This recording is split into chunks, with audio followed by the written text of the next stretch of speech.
Hi guys, for today's video I'm sharing with you my 10 tips on how to decorate your apartment on a budget. I've done this video in the past and a lot of the tips were just kind of generic, still very helpful, but right now in 2019 I'm currently decorating an apartment all on a budget, so I wanted to share with you guys things that I'm actually currently doing to decorate this space on a budget and make it look really expensive. Today's video is actually brought to you by Squarespace. If you guys need anything online as far as websites, marketing tools, analytics, online stores, they're like an all-in-one platform that you can go to really create an online presence for yourself and really even start an online business, which is what I personally did over a year ago. I created an online business using my Squarespace. I've had a Squarespace for about 5 years now, but last year I decided to turn that into my online business. So a lot of you guys don't know, but I do actually offer an online interior design service. So if you guys ever want me to design your room, the link is always in the description box down below. I just don't really talk about it, but I have designed several of you guys' rooms and you guys have loved it. So it's really fun to be able to create that business and run it because Squarespace is so easy to use. I'll talk about it more at the end of the video, so let's just jump right into the tips. Tip number one, I think, is the most important, and you guys are gonna think that I'm crazy, but do not exclude high-end stores when you are shopping on a budget. Again, you guys are probably thinking, what are you talking about? I'm on a budget, why would I go to a high-end store? Well, hear me out here. A lot of high-end stores offer extremely great deals, especially if something is a floor model, something gets damaged. You guys can get like a steal of a deal there. Trust me, I've gotten items up to 90% off, which would make those high-end items even cheaper than going to a place like Target. And in my case, my local thrift stores, the furniture is so expensive. It's actually cheaper for me to just try and find something discounted at a higher end retail store. Also, something that a lot of high-end stores are doing now is they actually offer a more affordable line. So as far as Crate and Barrel, they actually have a line called CB2, which some of their items are a little bit more affordable and they are made specifically for an apartment, so they're smaller. Pottery Barn actually offers Pottery Barn Apartment. You guys recently saw my nightstands and everyone was asking where they were from. I actually got these instead of going with some Target nightstands because they were around the same price, a little bit over $100, which for good quality nightstands is a steal. And I was expecting them to come in, and since they were Pottery Barn Apartment, I thought they would be like smaller scale for an apartment. They're actually a pretty decent size, so you can get them even if you're living in a home. I think they would be great in anyone's like master bedroom, but they still fit in an apartment if you do have the space for those. But again, like I said, it's usually someplace like Pottery Barn that you're going to exclude because you're like, Pottery Barn's expensive, but if you look at a lot of those retail stores, they are starting new brands that are actually a lot more affordable, so definitely check those out. I'll link a few of my favorites down below. Tip number two is to return things if you don't need them. If you buy something and you aren't absolutely in love with it, take it back and return it. I know some people like hate doing this, but for me, I like to just keep the tags on things for a little bit longer. That's why maybe even some of my videos you guys have seen, like I have the tag on something, because if I recently purchased it, I don't take the tag off until like I am 100% sure that I want it, because you never know, especially when you're constantly shopping, you might find something you like better, something that could be cheaper. So definitely just take those returns, because if you keep something and hold on to it that you didn't really like, you're gonna end up replacing it anyways, so you basically paid for that item twice, as opposed to the fact where you could have just returned it in the first place. Tip number three is to hit the clearance rack first, and as I kind of mentioned in my first tip, a lot of stores have the same items that are in their current collection in the clearance section with maybe a minor blemish, or if someone may have returned it. I know a lot of stores locally actually where their policy is that if someone returns it, they put it back, but in the clearance section at a cheaper price. So I was able to get some Target pillows the other day for a steal of a deal because simply they were returned, but nothing was actually wrong with them. So definitely hit up the clearance sections. I found some pretty awesome things there. Plus, you never know what you can find that you can just easily repair. Tip number four is to go to HomeGoods weekly. I know sometimes you might go into HomeGoods and you find nothing good on that trip, but you definitely have to make it a weekly thing.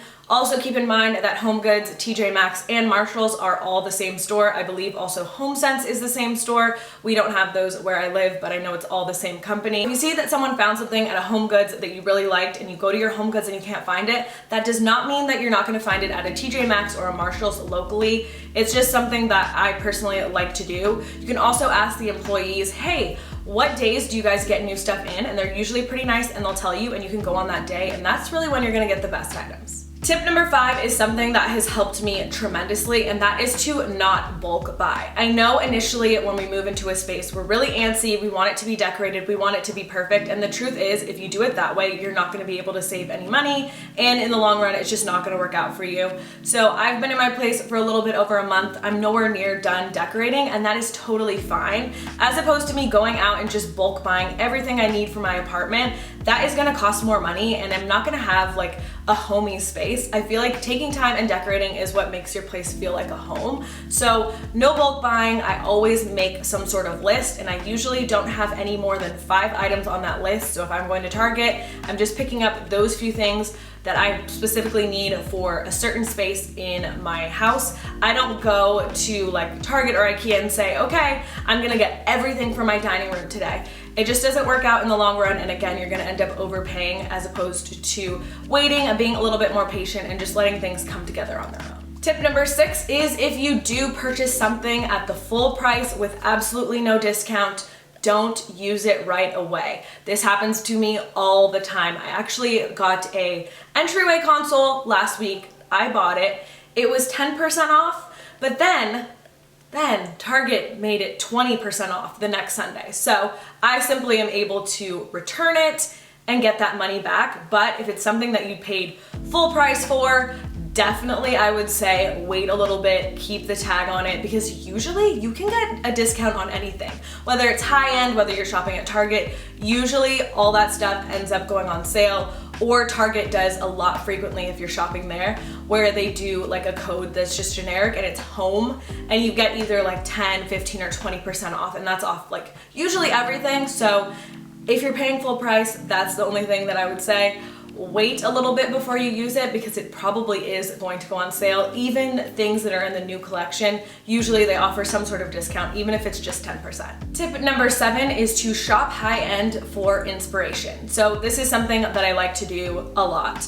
A couple weeks ago, I went to South Coast Plaza. They have an amazing like entire home wing where it's just full of all of the best and top furniture stores. Again, everything is pretty pricey and on the high-end level. You're not gonna get too many discounts there unless it's in the sales section, but I just like going there to see what I like, what I'm interested. I take pictures, and then you can take that home and see, you know, I can probably find this cheaper, or hey, I saw something at another store that looks similar that I could get on a budget.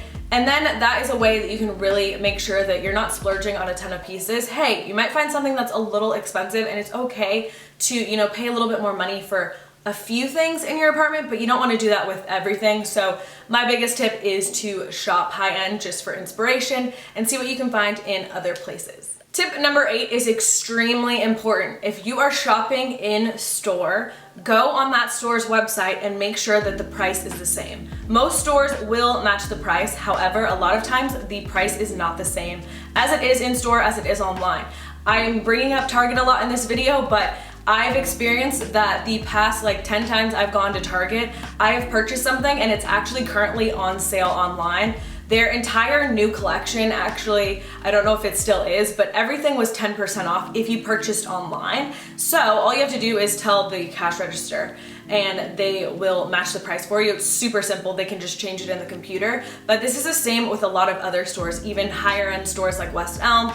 I love shopping there. Personally, they're always having like a good sale online, or they have some sort of discount code. You can sign up with their emails and get a discount. But if you are shopping in store, make sure you check online to see that they aren't running some sort of discount that you can cash in on. Tip number 9 is definitely something that I like to do, is DIY if you can. So if you see an item and you're like, hey, I could probably make that for way cheaper, try it. Even if you've never done a DIY project ever before, I just encourage you to try it. I was not into DIYing at all. I actually had a friend who was like, trust me, I think like you'll be good at it. And I tried it one day and I absolutely loved it, which I will have some DIYs coming up on this channel very soon. But that is just a big tip that I have. If you see something and you're like, wow, that's really expensive, I could probably make it cheaper, I would. You know, be creative, see what you can make, see what you can come up with. Go to the craft store. If you've never been to a craft store, just walk in there. It's not intimidating. I definitely think that making things on your own definitely is the better option. Tip number 10 is something that I like to do, but if you know you fell in love with that item that's at a really expensive store and you really want it, budget in other areas of your life to be able to afford it. There's nothing wrong with splurging on a few pieces for your home, especially if they're a little bit better quality and you know you're gonna have them for years to come.